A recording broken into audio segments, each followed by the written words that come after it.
Okay, thank you, everyone. And on behalf of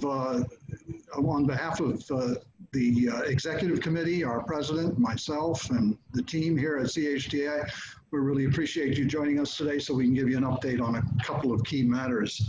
I'd like to just give an overview of what we're going to talk about first, and then turn it over to President Patricia for some comments. Next slide, please. Basically, Patricia will provide an overview on some of the efforts we've been involved in since the pandemic, really since February. And then we'll speak to a rollout of a Caribbean tourism health safety guidelines and checklist document that we're launching this week, which I think you're going to find very helpful. And then speak to the health safety training schedule that backs that up over the next couple of months. And we will introduce you to something called the Caribbean Travel Health Assurance SAP. We will speak to the issue of tour operator reimbursements and future relationships. And we will be relaunching as well later this week and next week with a webinar, our travel insurance offering for members, inclusive of pandemic-related coverage. We will speak to our communications and PR efforts recently and looking ahead, as well as to upcoming events. And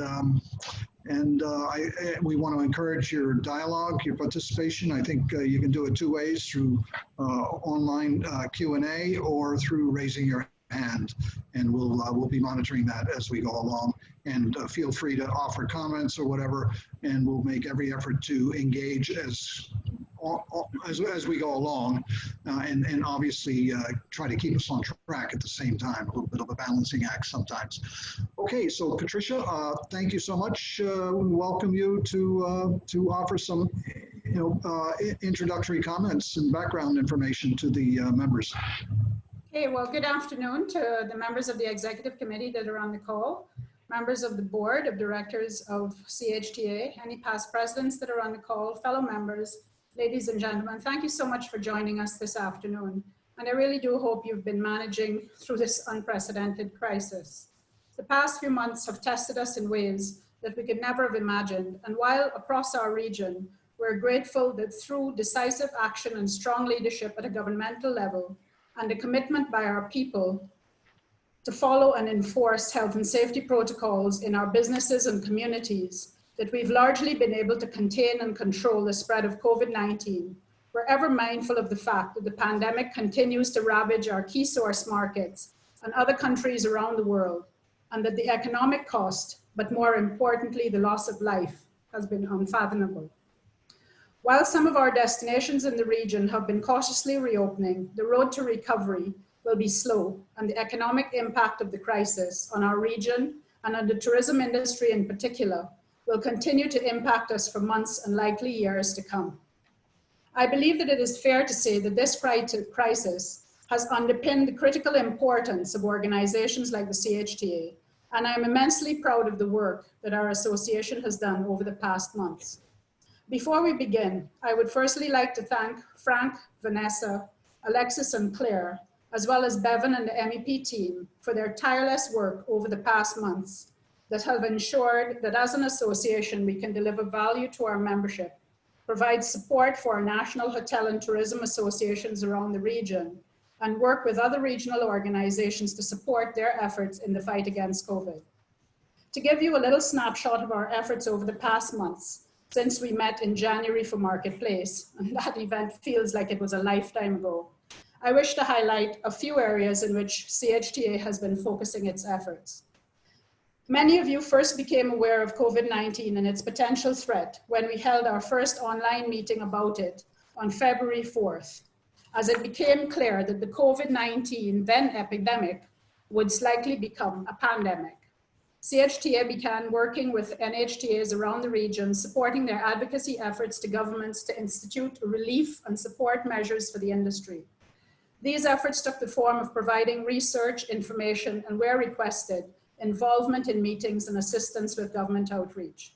In early March, the COVID-19 portal was set up on the CHTA website, and this has allowed us to house all information related to travel advisories, best practice information, WHO, CARFA, and other updates, as well as resource material in one location for easy access by members, media, and the trade. As the majority of our workforce has been furloughed, laid off, or working from home, the CHTA and CHTAF have been instrumental in researching and providing access to a range of resources for professional development, skills training, and other personal development opportunities to our members and teams across the region. Through the CHTA Resilience webinar series, the association has been able to provide data, insight, best practice information, and guidance on a range of topics. I wish to personally thank in particular Richard Williams, Bill, Carolyn, Frank, and Vanessa, and the team that has worked on this series to ensure that we have impactful topics, informed panelists, and well-executed webinars. The feedback across the series has been excellent, with attendance ranging from 350 to 1,000 persons.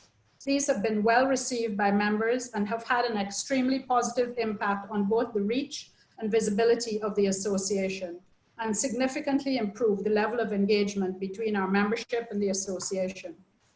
In addition to the advocacy support at the start of the pandemic, the Secretariat has been constantly engaged with our NHTAs, facilitating weekly calls for information exchange, data gathering, and professional support.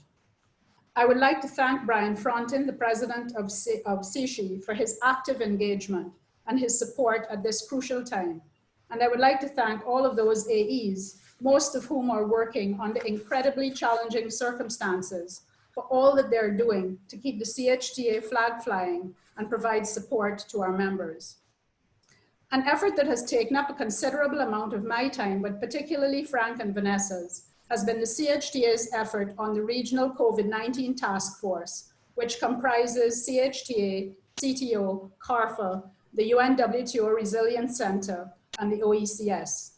This task force has provided input to the regional reopening efforts, focused on trying to ensure that there is a common position around critical issues such as testing and health and safety in general.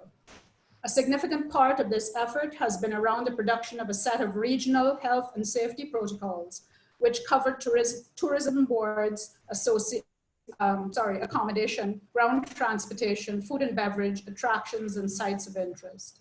I'm extremely proud of the work of the task force and of the protocols that have been produced, which will be launched in the coming days.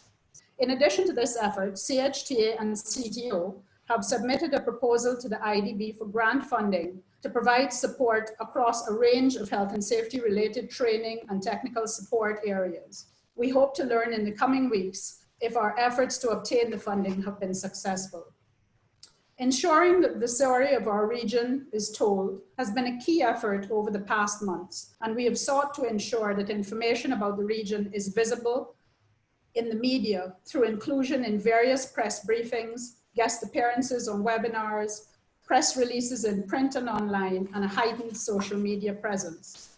Frank has made numerous appearances on radio broadcasts, TV and print interviews with international consumer and trade media. I wish to also acknowledge the efforts of Bevan and the MEP team, and I wish to publicly acknowledge Melanie Reeves for her continued support in ensuring that the Caribbean remains top of mind with both trade and consumers. Another critical area of focus has been on those tour operators that have been delinquent in their payments to accommodation members, and in addressing concerns that many of us have about the future of contractual arrangements with tour operators. About 2 months ago, I commissioned a small task force comprising Richard Williams, Leo Garbutt from Grenada, and Peter Odell from Barbados to work with me on these matters. We will speak more about this later in the agenda. In closing these remarks, I wish to highlight our wonderful group of young leaders and commend them for their engagement. Over the past months, we have provided mentorship and professional development opportunities for them through a personal conversation with Adam Stewart and an engaging personal development session with Miles Mercer from the Curacao Hotel and Tourism Association. This group have supported each other and the work of CHTA, and from a personal perspective, have provided some light and laughter for me each day through their WhatsApp chat group. I hope that you have been seeing and sharing our Life Needs the Caribbean video clips on social media, highlighting our beautiful destinations. This effort was conceptualized by our young leaders, and they have worked with MEP to produce the lovely videos showcasing aspects of their destinations. I wish to thank Paul Collymore and Sanovnik Deshtan in particular Vanessa, for their efforts on the Young Leaders Forum. Surviving any crisis requires strong leadership, clear and effective communication, collection and constant review of data and information, and informed and targeted advocacy and outreach. It requires us to hold each other up and to continually ensure that we're looking around and behind us to make sure that no one gets left behind. CHTA will continue to work to ensure that it provides all that I have noted above to our members and our region, so that our Caribbean can continue to show the world that while we may be small in size, that we're mighty in our resolve, and that we will come back as we always have done, stronger than ever than we were before. Thank you very much. Frank, over to you. Thank you, Patricia, for that overview. You saved me some time because I don't have to go into a lot of that info as well. Terrific. What we want to talk about right now is an effort we've been working on for almost 2 months around health safety guidelines, protocols, guidelines, and training. And it's been a great collaborative effort. We built on a partnership which we established about 5 years ago with the Caribbean Public Health Agency, which is an umbrella group for 26 destinations, countries, and jurisdictions in the region that connects with health ministers, health directors, and so on, and is involved in a range of health safety matters. But to our benefit and our good fortune is also very focused on tourism and health safety around the entire industry. We've worked with them on Zika and a number of other things over the past 5 years, and they've been an excellent partner, part of that partnership, as well as the Caribbean Tourism Organization. So immediately back in late January, we contacted CARFA was actually attending our marketplace meetings, and we had a conversation about this so-called virus and what's it all about. And as Patricia indicated, by the first week in February, first week in February, we had our first webinar where we had about 500 plus members participate to learn more about this unknown virus. And it became very clear that it was a considerable threat, and we needed to begin to mobilize our resources around it, which we started to do at that point. By the first week in March, we agreed to form a task force specifically focused on health safety around COVID-19. And the members of that task force being the Caribbean Public Health Agency, Caribbean Tourism Organization, CHTA, the Organization of Eastern Caribbean States, and the Jamaica-based Global Tourism Resilience and Crisis Management Center.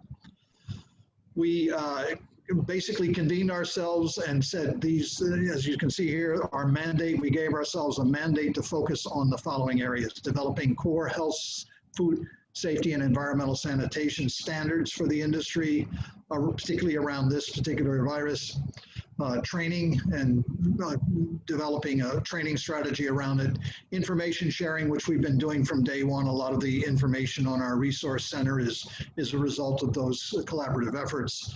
Monitoring, which is an online monitoring system, which hoteliers really need to pay attention to.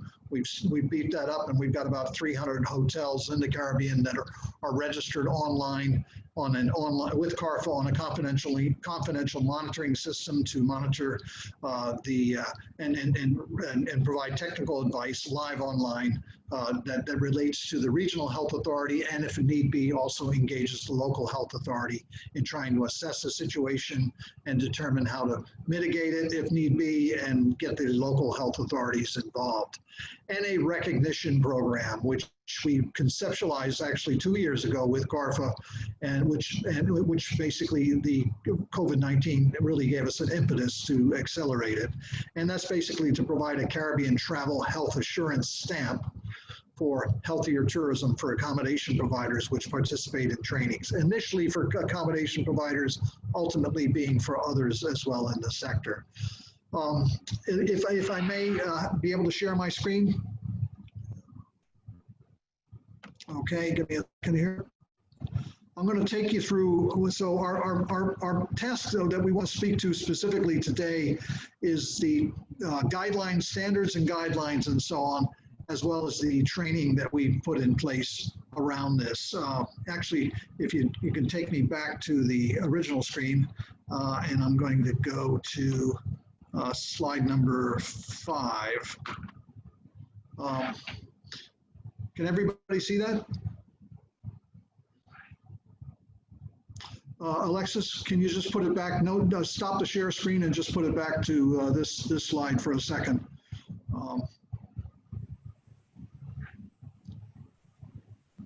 Okay, is that showing for everybody? No, just which slide are you specific? I think that's what. Slide number 5. Yeah. Alexis is the one that has the image, the one following, the one following. Right. That's the cover image. Yeah. By the end of the week, probably by Thursday, all of you will receive this guide. Basically, it's a reopening of Caribbean tourist travel and tourism, and it basically points to the various standards and provides guidelines and checklists. It does it in several ways. What you're seeing, we've got several iterations of this publication that'll come out to you. This is basically a guide for governments in the region, tourism ministries, as well as others, and in our industry. But there are specific pull-outs from this, which we will create separate documents for the accommodation sector, for the ground transportation sector, for the food and beverage area, both those which are part of an accommodation provider, as well as those that are independent restaurants, and for the attractions, excursions, tour operator types of areas. So all of these will be rolled out this week, and then there will be backup training, which we'll talk about in a minute, around each of these areas. And now if you could put share screen for me, please.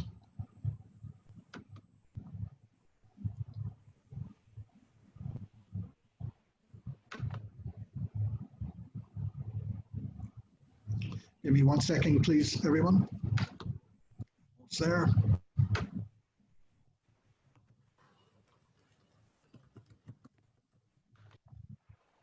And I'm just going to run you through just a few parts of the document so you get a sense of what we've got in here. This whole process did not start just on a whim. It was basically what we've been doing for the past 2.5 months is collecting the various standards and protocols for health safety for the industry at the global level, monitoring and pulling down and reviewing from the World Travel and Tourism Council, the World Health Organization, the UNWTO, and then other types of country guides like Singapore and even in our region, places like Puerto Rico, Aruba, Antigua, Bahamas. I mean, a range of types of guides that have been put together by destinations as well as the industry best practice types of health safety guides from Marriott, from a range of companies, as well as some individual independent operators as well. And with that, we commissioned Dr. Jennifer Edwards to work with us, us being the task force, basically, to review everything and look for consistency and look for the core protocols and guidelines which would apply to every area of the industry, as well as those which are specific to those sectors that I just mentioned a while ago. And I don't think you'll be as interested in the parts that the government's going to be reviewing, but just so you get a sense of what's in here. We have guidelines and principles for the reopening of tourism, which are aligned as well with what CARICOM has developed, as well as a number of countries. There's been a review. We've been part of a review process at the highest levels of governments in many areas of the Caribbean, and guidelines then for tourism ministries and agencies. And then it gets into guidelines for all tourism sectors. And each of those guidelines also have a checklist, and which I think you're going to find very helpful in your own checks and balances and review process. This is not meant to circumvent what a local jurisdiction does or what you're doing in your property, but it's meant to complement it, and it's also meant to make sure that you're looking at what the standards are globally and making sure you're not missing anything in the process as well as you review and embark on your own health safety protocols. And then, as I indicated earlier, we have guidelines and checklists for each area of those sectors of tourism, basically trying to address the continuum of the traveler's experience from the airport to the hotel to out and about. I'm going to scroll down so you can get a flavor for some of the checklists on here. And you won't get all of this upfront stuff because we're tailor making several. They're in the design process right now for the subsectors. But you'll get the information actually upfront that I'm scrolling through should be very helpful for everybody. This is for the reopening for a destination. Again, CARFA, working with governments and health ministers, was involved in all of this. And then and reopening of the Caribbean guidelines for tourism ministries and agencies, and basically also adding that there are specific measures they should be looking at specifically in an ideal scenario. And you can see some of those kinds of recommendations there for them. And then checklists that relates to that, a bit more information on the guidelines, but also a checklist as it relates to that. And then we have, then we'll get to, I'm sorry I'm going so fast here, but I'm trying to get down to,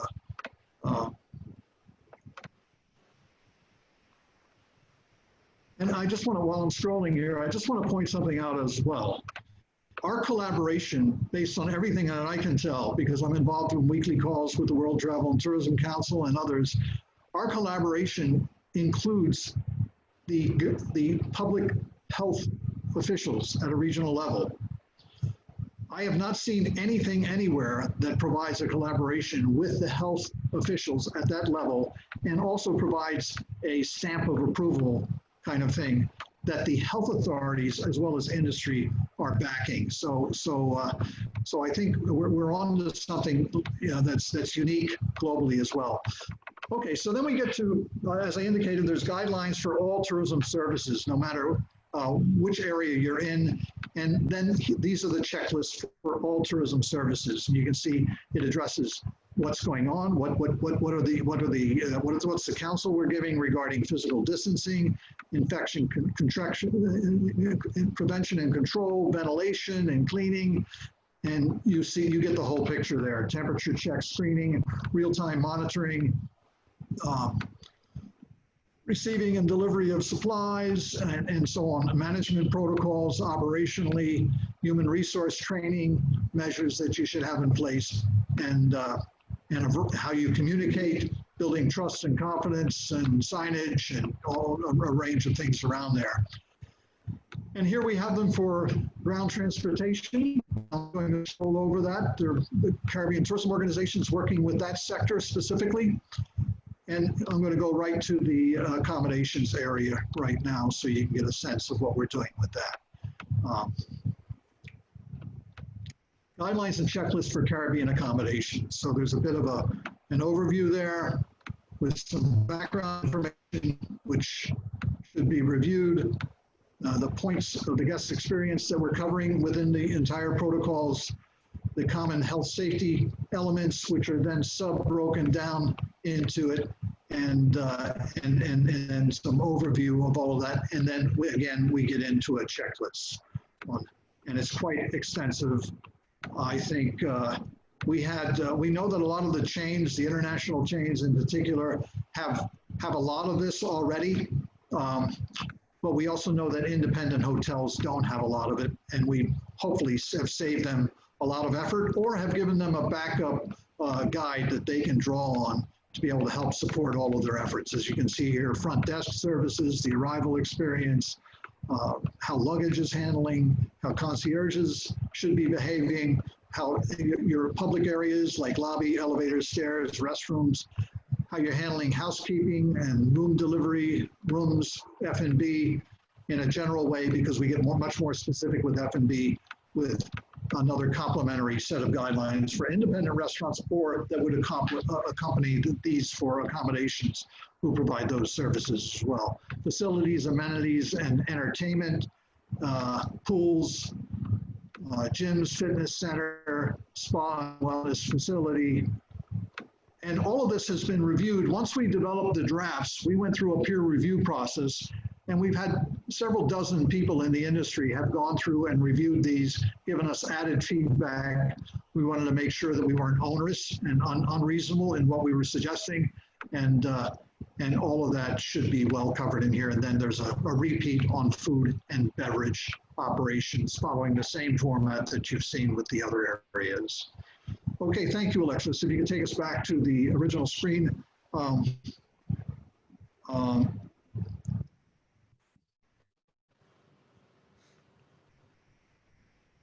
there any questions at this point? I see we have a couple of questions there.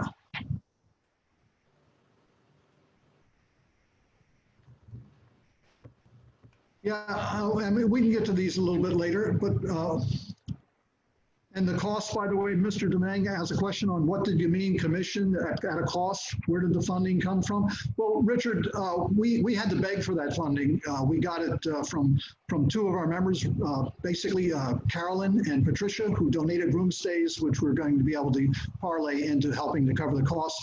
And we got it basically at an incredible cost, $5,000 to do it.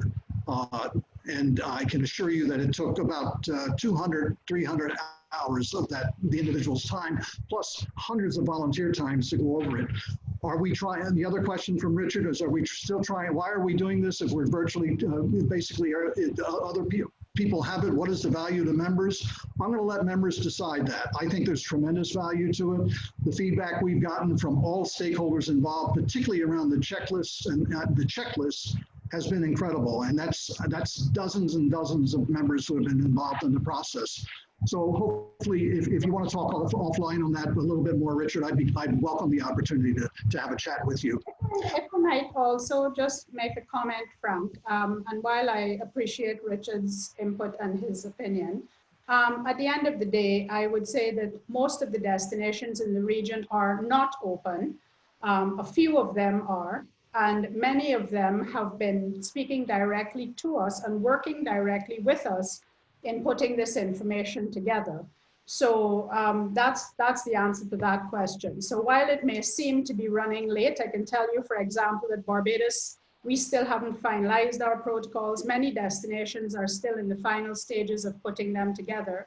And many of our smaller independent hotels have been working with us and counting on us to provide this information. So for those of you, including yourself, who clearly have been able to move ahead more quickly, that's great. But hopefully this will be of value to a vast number of our membership. And we did lose about 2 weeks' time trying to raise the money to be able to do this. I mean, it was a labor of love by many of us, working weekends and long days, and the consultant themselves. And that individual gave above and beyond. So we're hoping it's a valued tool for our members, and it has application even beyond this pandemic situation. I'm looking forward to the further feedback that we get from our members. We do have a comment from Richard Williams, and before I just want to also highlight that this is the only set of guidelines that have been developed with the support and backing of a public health agency. No other region outside of the world has that stamp of approval or the ability of having it being developed in conjunction with public guidelines. Thank you. Richard Williams? Okay, is that it? Let me just support it just to say, I think that this document, first of all, is an absolutely spectacular piece of work on the one hand, and I think it legitimizes the status of our tourism industry. It provides visitors a reason to come here as opposed to go to Indochina or somewhere in Africa or elsewhere in the world, for the very reason, as Vanessa just set out, that this is the only part of the entire globe that has got such a document of this kind working hand in hand with the public agencies. So Frank, a job well done. Thank you. And a great team of volunteers, as well as our our staff and Dr. Edwards and the folks at CTO and CARFA. CARFA has been absolutely terrific in this whole process. To get that level of commitment from public health authorities is really quite encouraging. And you're going to be able to use it in a variety of ways, and we'll talk about that in a second. So all of this means nothing unless there's a backup with it as well. I mean, that people are using it, obviously, and also that it's supportive and underpinned with training. It underpins the training that needs to occur. So Alexis, can you take us to the next slide, please? And I'm going to ask Vanessa to walk us through an exercise that we've been going through over the past 3 or 4 weeks to develop the training that's backed up with this and the support folks that are going to help us deliver the training. Vanessa. Thank you, Frank, and good afternoon to everybody. What you see in front of you, although it may not be very visible, but this will be posted on our website later today. We will be launching the Caribbean Tourism Health Safety Training Series, which is supplemental to the guidelines, and it covers all of the sections for the public sector as well as private sector. For private sector, it's a little bit more detailed, as we will be going over accommodations from a public areas facilities, housekeeping, laundry, food and beverage, outdoor locations like pool, sites and entertainment locations. And we kickstart the training series with a Tourism Health Safety 101 session this Wednesday at 3 p.m.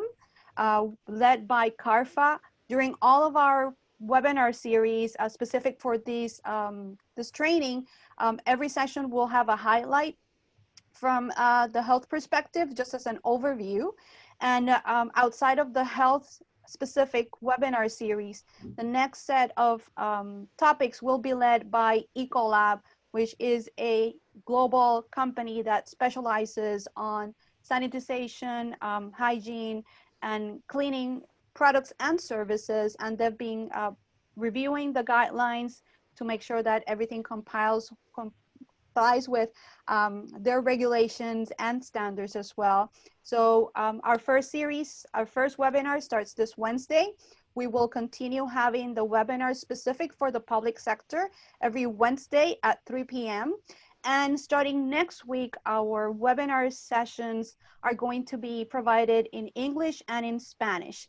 English sessions will be at 3 p.m. in the afternoon. Spanish sessions will be at 11 o'clock in the morning. The sessions will be open to members and non-members alike, because it is our desire to reach the widest potential audience that we could.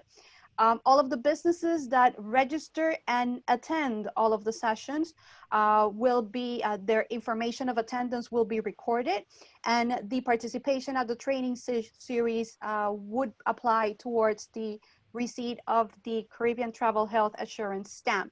All of the individuals that attend all of the sessions will receive a certificate of participation. We will be distributing right after this session today the announcement and the registration link for the first session on Wednesday, and be in the lookout later in the week for the next series, and the full training schedule will be on our website.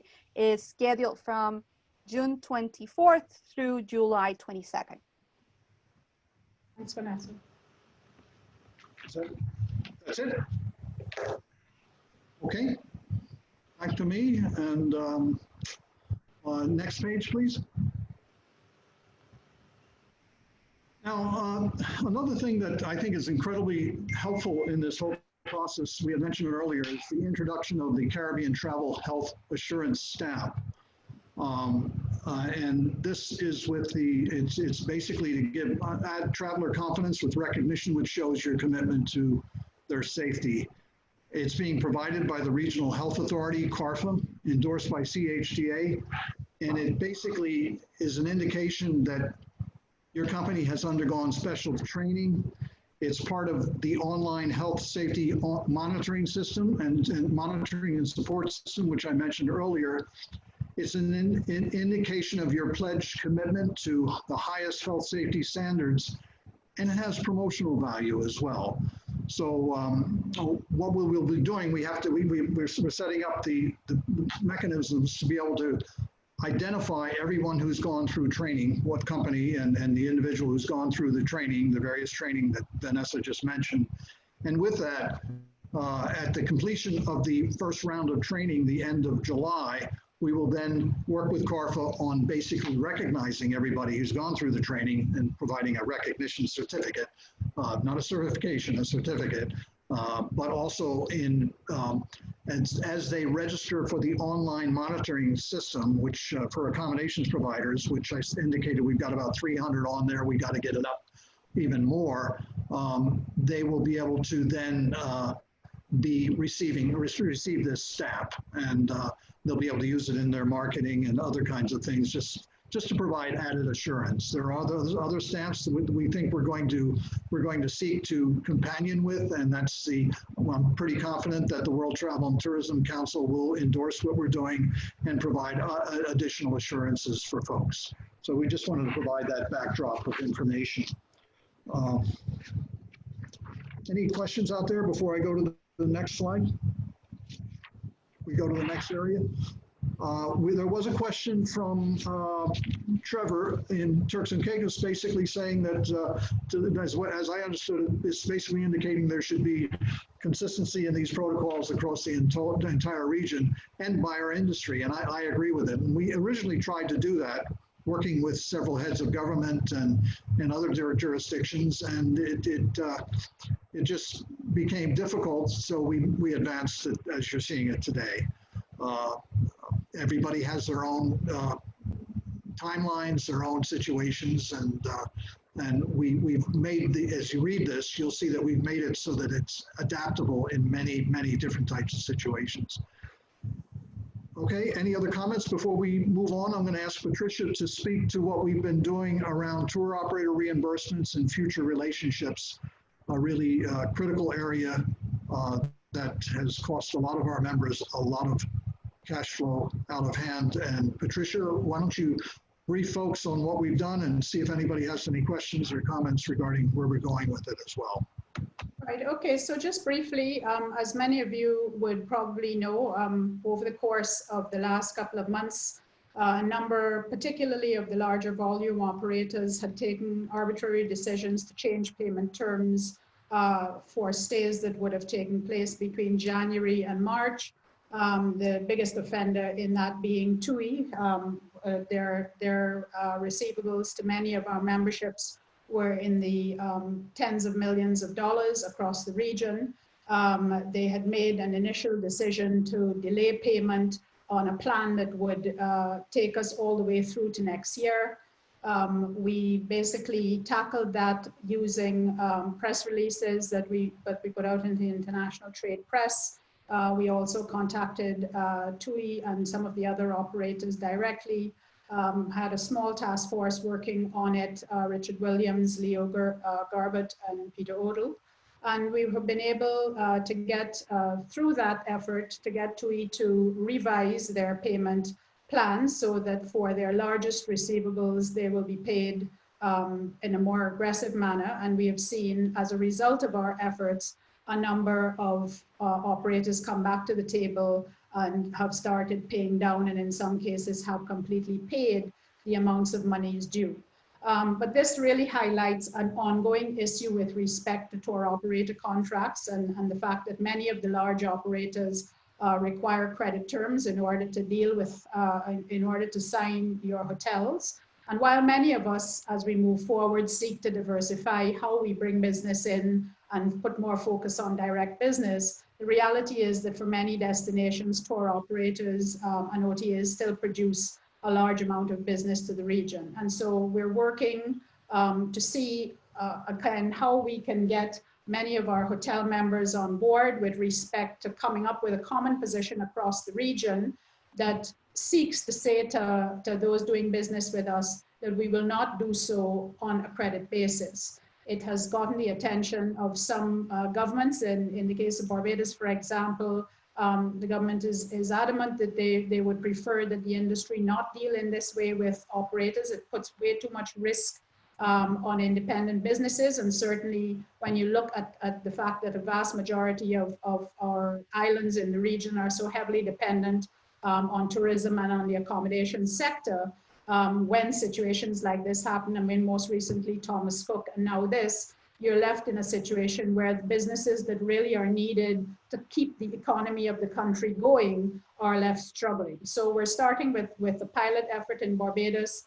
We've looked to have all of the members of the Hotel and Tourism Association, the accommodation members, sign a memorandum of understanding saying that they will not accept credit terms from tour operators. We're hoping to broaden that across the region.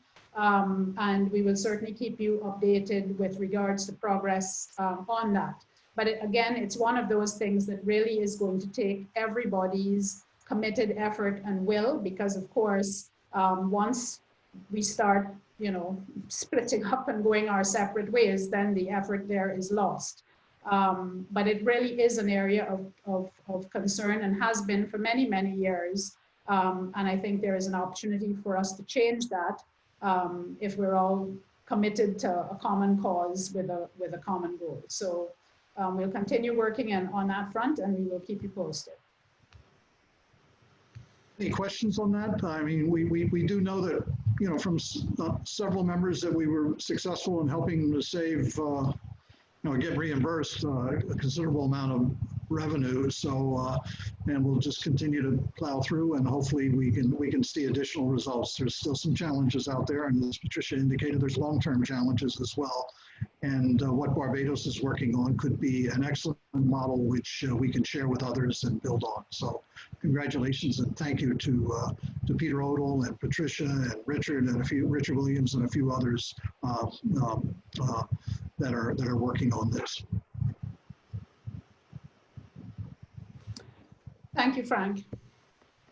Okay, any questions? I'm just going to see if there's any other questions we need to hone in on. No. Thank you. A couple of you just really pleased to see the training. Thank you so much.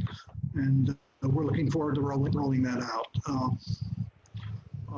Our next slide, Alexis, we are really excited. Early on, about 2 months ago, a little over that, we reached out to TripMate, which has some of our members are tapping into their travel insurance. And we said, what's going on with pandemic related coverage?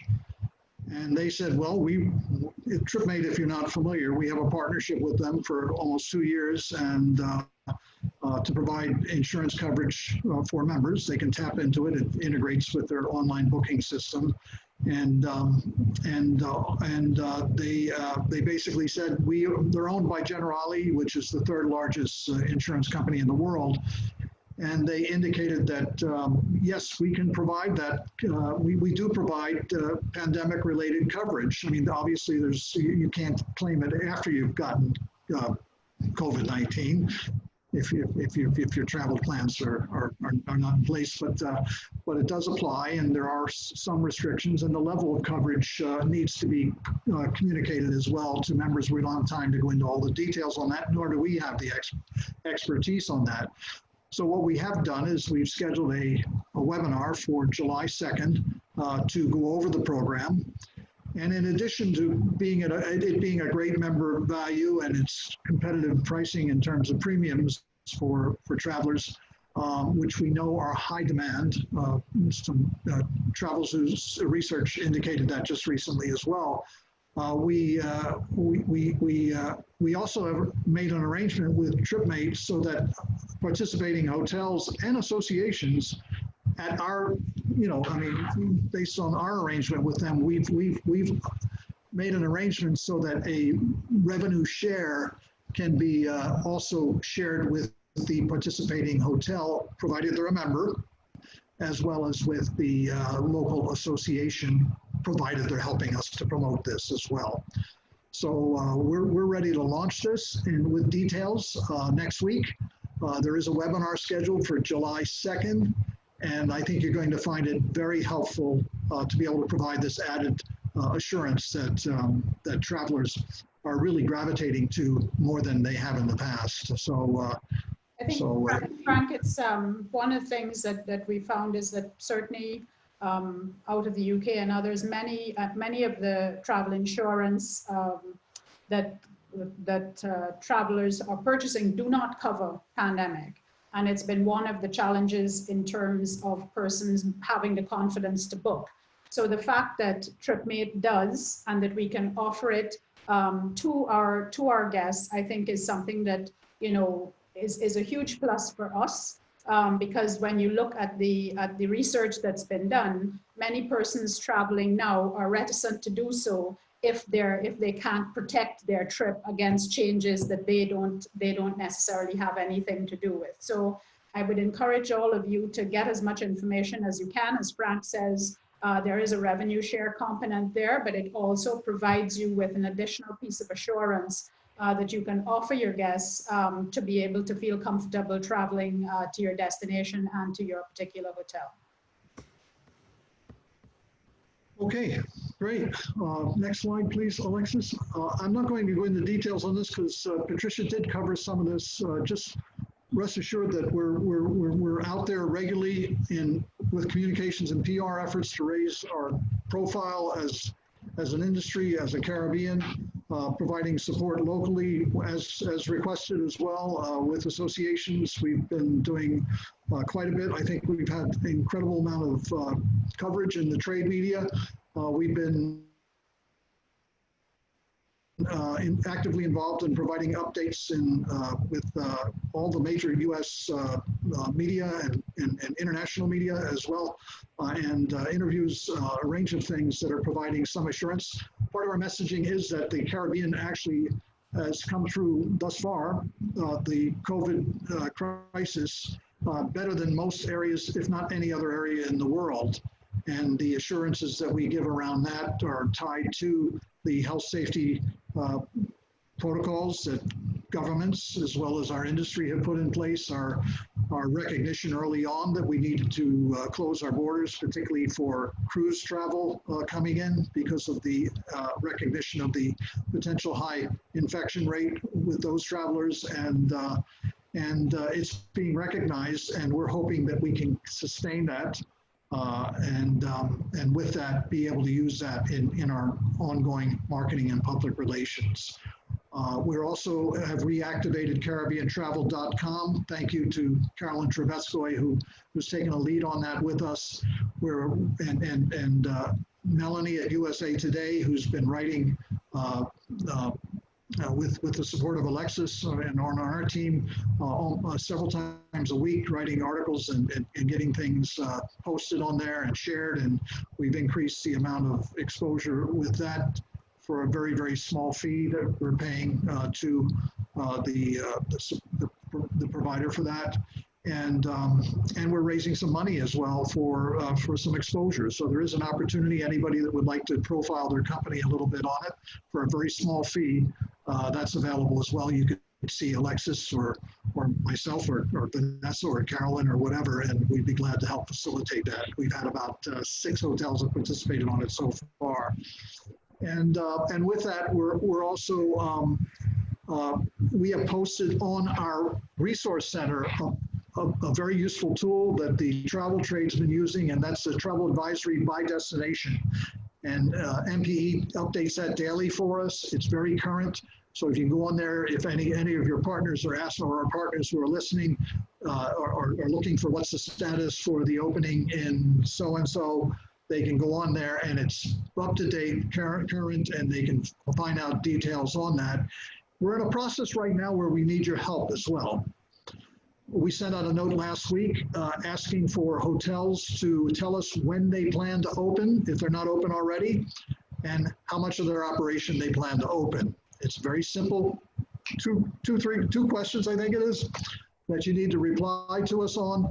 And we are cataloging all that, and we will be posting that information on our resource center as well as on CaribbeanTravel.com, and we'll be sharing it with tour operators and others as well. So, we have quite an extensive list of that, and we have a growing database of travel agents as well. So we'll be sharing all of that information once we have all of enough sufficient information in from the hotels. Vanessa, how are we doing on collecting that data? As usual, always good for people to be reminded about. And it's just, as you said, I believe it's just 4 questions that we need information about. Any hotel that's on the line can email us at membership at CaribbeanHotelAndTourism.com. It's basically your property name, the destination, when are you expecting to be open, and the percentage of your inventory that will be open. Okay. Any questions, comments? You don't have to necessarily type it in on Q&A. You can raise your hand. How do people raise their hand on this thing? Isn't there a way they can raise their hand? Yes, just next to their name on their participants, they just indicate raise hands. So, and they can also put a note on the chat, and we'll gladly provide them access to make a comment. And if you want to talk, you can raise your hand. I don't mind talking. I'd love to hear a couple of voices out there. We just heard from Richard Williams so far, but a couple of you have chatted in there. Next slide is on upcoming events. I'm going to let Vanessa run us through that stuff. Okay. Thank you, Frank. And we've been 12 weeks strong with our CHTA Live Resilience series. It's scheduled for every Thursday at 2 p.m. Eastern Standard Time. Our session this week, it's another spin on airlift and research in terms of emerging trends in terms of searching and booking. We have Olivier Pointy from Forward Keys, as well as Vincent Vanderpool Wallace and Minister Diaghilar from Bahamas, and Simon Suarez from the Dominican Republic, providing an overview. So registration and information is available on the CHTA homepage under CHTA Live. And as Frank mentioned, we have a travel insurance webinar on July 2nd. That's also at 2 p.m. Information on that will be available as of this Friday. We expect the Resilience series to proceed.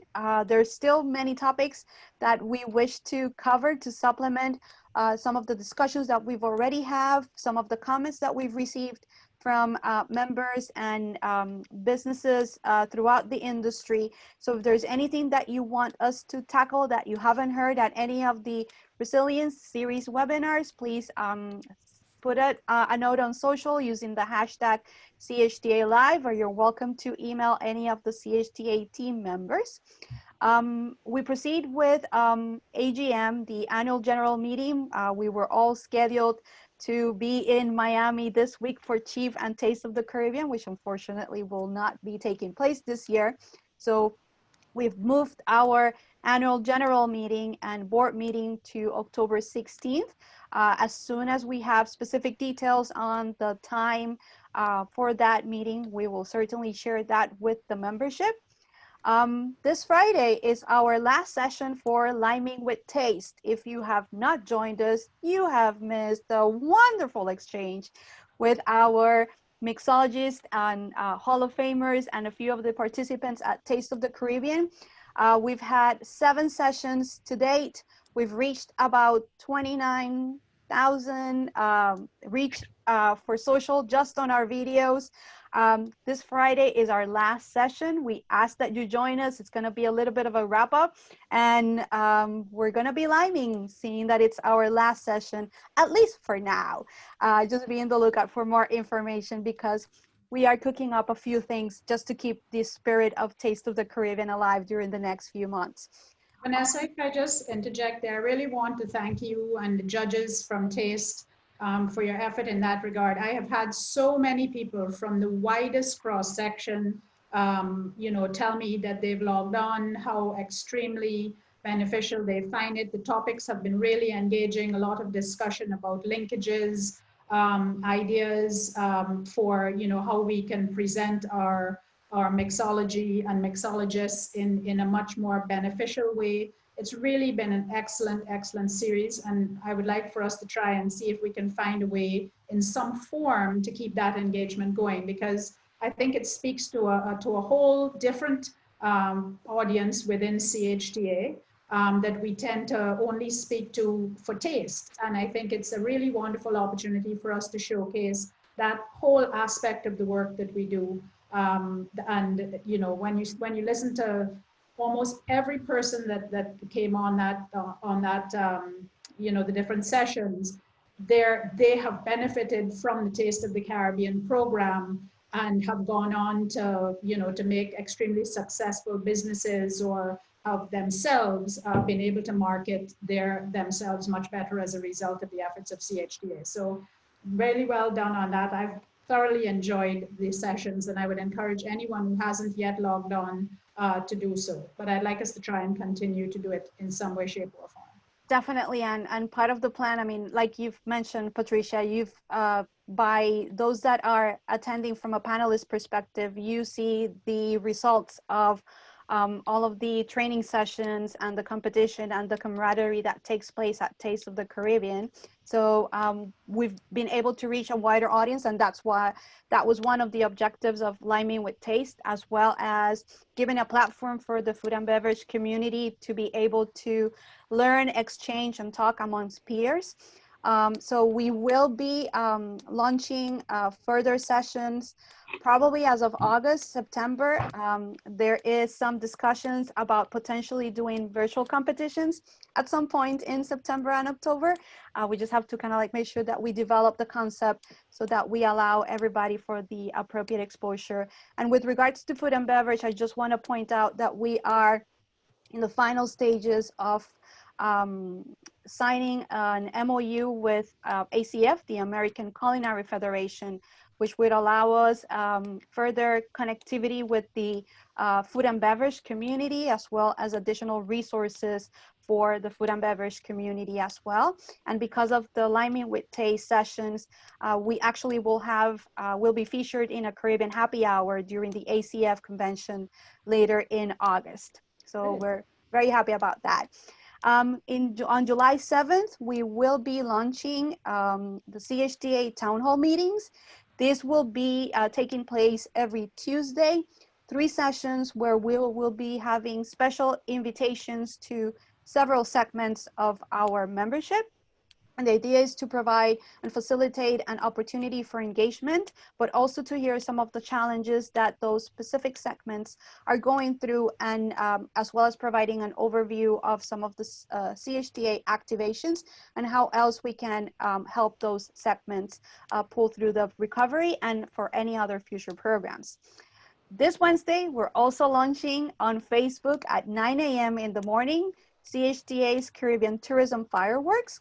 It is meant to be a destination spotlight where destinations, both from a private sector and a public sector perspective, will be sharing information about the reopening phase, any of the new developments from a destination. Our first destination will be Puerto Rico, along with the Puerto Rico Hotel and Tourism Association and Discover Puerto Rico. And then the next Monday, Grenada, with the Grenada Hotel and Tourism Association, as well as their tourism authority, will join us. Look out for information on this on our social media platforms. It goes live this Wednesday at 9 a.m. on Facebook. And Marketplace 2021, it is our desire and objective to have Marketplace in January. About a month ago, we circulated a survey to any of the members that would fall under the supplier category to receive some of the preliminary feedback that will help us guide the various scenarios that we would consider. We will be working on that feedback to put up some scenarios for discussion with our executive committee, and therefore after the board of directors. We've also held a focus group with a number of US tour operators. So all of that feedback is being combined to be able to give us a little bit of an overview of what members are seeking and what are the opportunities out there to help us develop a framework in terms of Marketplace 2021. We have a few questions. Sue? Yeah, go ahead. Sue? There are more comments and Sue questions. Springer? Hello. Yes. Nice. Hi. Good afternoon, everybody. Great to hear you all. I would just like to say how much I've enjoyed the Liming with Taste.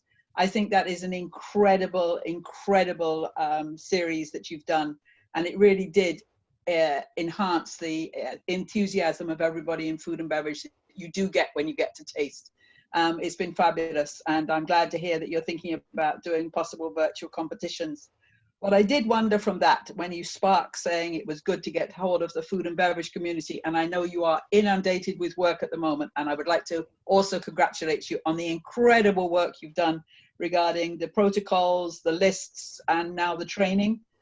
There are many, many islands that aren't even opening until August, September time. So there is plenty of people that I'm sure will be absolutely thrilled to be able to have this to work with. But what my thought was that while we get hold of food and beverage, is there a possibility of doing fun things with housekeeping? Is there a possibility of doing fun things with front desk and so on as another grouping that we then feed CHTA and all these things deeper down into the actual line workings of the industry? Just a thought, not for now, because I know you're very, very busy, but just a thought. Great idea, Sue, and definitely something that we can look into. But you know, again, it's all about engagement, and the one thing we've seen across these last months is that, you know, the level of engagement increases once you broaden your outreach. And I think that's something that would be very good for us to look at. So thanks for that suggestion, and we can definitely follow that up. Yeah, and one of the main reasons for all of these activations is engagement. We tend to do that with the town hall meetings, and I'm sure, I mean, that's a great idea in terms of involving all of the other departments, because it would allow us to connect with that individual that we may have not connected before. Yep, thank you. Thank you. And our challenge over the last couple of months has been to how do we create that engagement in a very different situation, and how do we create member value? And as well, quite candidly, and it's no different than many of you in the industry have had to deal with, how do we do that plus more with less? And we've always been trying to do more with less, but it's taken it to a whole nother level.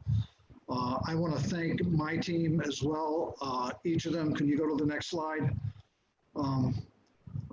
Alexis, in particular, Alexis, Vanessa, and Claire, who are working harder than they've worked before, and have agreed several months ago, as we looked at our financial situation, knowing that membership dues and events revenue would basically come to a near halt, which it has. And how do we get through at least the end of this year in that situation? And we went to a bare bones budget. Each of us on the staff have taken a cut in salary significantly to be able to do what we're doing. We've asked our volunteers to step up, our leadership, and Patricia has done that, as have others. Many of them mentioned in our discussions today. And that's made it happen, because this organization is you, and that's what makes it work. And its future really is going to be tied to you. We have intentionally not billed for any dues, knowing that many of you are suffering similar hardship, and but we are concerned about the future of the organization financially. And we will be going out soon with a request for what you can do regarding dues payments for the rest of the year. We need that to we're able to get through at least through the end of November right now with what we've got and how we planned and how we've sacrificed. But beyond that is a big question mark. The organization will survive. It's a question of how much it'll survive. Will it be even further reduced with staff? Will it, I mean, there's all kinds of things, and we don't want that to happen. We actually need more people to be able to deliver on what we're doing. So I just wanted to say that and express my appreciation to the team and the volunteers who have really stepped it up as well, and say that we're going to need whatever you can do over the coming months as we reach out, because we've given as much as we can, and we're going to continue to give, but we need some support going forward. We need it no matter what you can do. This is an extension of what you do, and our viability and our effectiveness is tied to yours as well. So I'm just making that special appeal as we reach out for some measure of funding support over over the next couple of months. The organizational changes as well, we will be going is with the AGM, going through an elections process, and that'll go through the NHTAs. Karen Witt is continuing as our marketplace chair and has stepped it up as well over the last couple of months with things that research we've been doing on trying to determine where we go with marketplace, and she helped us to have an incredibly successful marketplace in the Bahamas in January. Karen is, because of their situation with her company and 3 home properties that she's responsible for in Turks, is unable to assume the presidency as she had hoped, and it's a heartbreaker for her, but she recognizes that she has to really pay attention to the company at this point. So we will be opening up the nominations process for the October meeting for a president as well. We have several people who have indicated some interest, so we're actually pleased to see and encouraged to see that out there. But Patricia is convening a nominating committee, which will be organized over the next week, and that process will be very important. The protocol we follow is the request for nominations goes through the National Hotel and Tourism Associations, and then it's also open to operator members as well. So we will begin that process in earnest in the coming weeks. I don't know if anyone wants to add anything else along those lines. But also, Vanessa, do we have a Young Leaders video we can show? Yes, we can. Okay, well, while she's looking for that, and I'm going to ask if there's any other business that anybody would like to bring up. I'd also like to mention that someone also brought up a question as to what's going on with the cruise industry. We have reached out, and they have reached out to us as well, and have had some discussions looking for some common ground we could work on. We've also closely followed what's going on with that sector, and I mean, there have been calls for us to try to get them more engaged at another level, which I think is what we're trying to do in a way, but also it is a question of resource allocation. So if you want to get into the whole realm of tackling some of the challenges with that sector as well, it's an allocation of resources, of volunteer and staff resources to do it, which could be quite considerable given the guns that they've got as well. So I can only say at this point that we've been back and forth. Vincent and I have had discussions with them, and we've looked for some common ground like U.S. travel advisories and how we could work together on that. And we're actually having discussions around that as well on common ground. But I know there are bigger and other kinds of issues that many of our members would like us to discuss and address with that sector. It really amounts to allocation of resources and our ability to do that effectively without compromising the other kinds of things that really have tremendous amount of priority right now. Do you want to roll the video? And meanwhile, if anybody has any other business, we can look for that and have a discussion on that as we close out. But why don't you tell them what this is, Vanessa? So we started, of course, led by Patricia and our young leaders. They started this discussion a few months ago, probably about a month and a half, in terms of how do we make sure that we can keep the Caribbean, front and center in everybody's minds as people are dreaming about destinations and where they will be going next.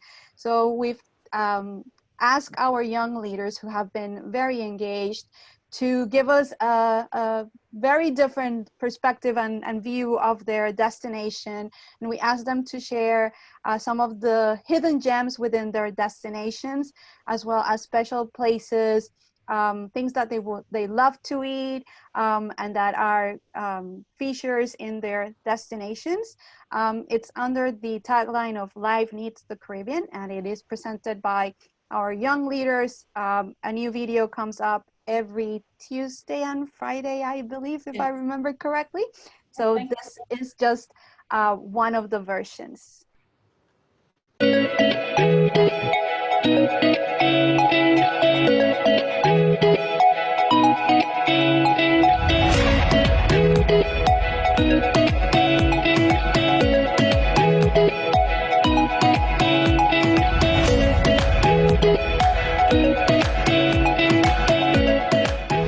beautiful town of Gozele is one of the many fishing villages in St. Lucia and is home of the famous Gozele fish fry, which is a favorite to visitors to the island.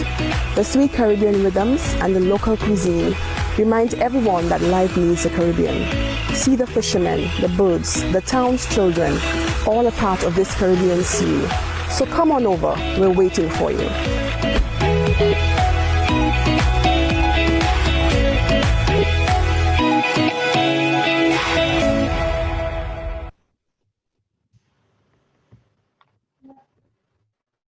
Good. And you're getting a lot of social play on that, right? Yes. Yeah. Good. Okay. Any other business before I turn over to Madam President for any closing comments? Do have Leo Garbut. 1 second. Our Hotelier of the Year, Caribbean Hotelier of the Year. That's the Rain? one. That's it. Thank you so much. I hope everybody can hear me. Yep. I wanted to thank Patricia and Frank and my colleagues Richard Williams and Peter Odell. We've been involved in trying to get money from tour operators, as Patricia has told you. And also we're working on a tour operator contract. Now, one of the things that we all know, and I just want to reiterate, is that unless you get paid, you have given away your product. And it is very important for all of us to be in a situation whereby we get our money in. Prepayment is the way to go. I know that lots of people throughout the Caribbean find this a very difficult situation because we get pressure from tour operators. One of the things that I heard about Barbados is that they are pushing very hard from the government point of view to make sure that, that hoteliers do not give credit away. I think that that area is vital for us because I'll say again, you give your product away if you don't get paid. And what has happened with our cash flows have gone to zero while other people have been keeping our money. So we all run businesses. We need to look after our businesses so that we can look after our staff. Our business are our hotels. We're very emotional about our hotels. And as we are so emotional about our hotels, sometimes we do things in a non-business way. We need to look after our hotels and to say, this is our business, and we look after our business, and then we can look after our staff. So thank you, Patricia, for inviting me to be on this committee. We're coming up with some really good stuff, and hopefully everybody else will be able to get the benefit of it. Thank you so much, Leo. And again, yourself, Richard, and Peter for working on this. And as Frank said, over the next couple of months, we will continue to need the support of our members. The whole concept of volunteer leadership is what CHTA is built on. And as I've said from the start of my presidency, each of us is CHTA, and it's not about, you know, what is the association doing for me, but how can my input help not just my business, but the region as a whole. So I thank all of you who have been supportive, who have reached out, who have always been there with you know, productive and constructive criticism and ideas. And I will encourage you to continue to remain engaged and to keep us posted. If there's anything at all that we can do, any way in which we can be of assistance, please do not hesitate to reach out to us. And I thank all of you who have reached out. Sometimes asking for help is the hardest thing to do, but thank you all for doing so. Thank you. Thank you so much. There were one or two questions that we didn't get to, but we'll reach out to you individually. And I just want to take this opportunity to give everybody a heads up that we will be sending a communication for all of our members and also some prospect members to update their records in our database. We know that there's been a lot of changes, but besides that, we will be loading a lot more resources on our members only page. And for that, you would need to have your specific access to that. So just be in the lookout for it within the next 2 weeks. It is very important that if you are the primary delegate, primary record holder of your company's record, that you update, you have the ability of sharing it with your respective individuals. And we invite you to include all of your other departmental heads and other team members within your organization that you wish to have, for them to have access to the resources, but also to ensure that they receive all of the communication that we put out there. Thanks, Vanessa. Very good. Have a great week, folks. Thank you. Thank you very much. Thank you. Thank you.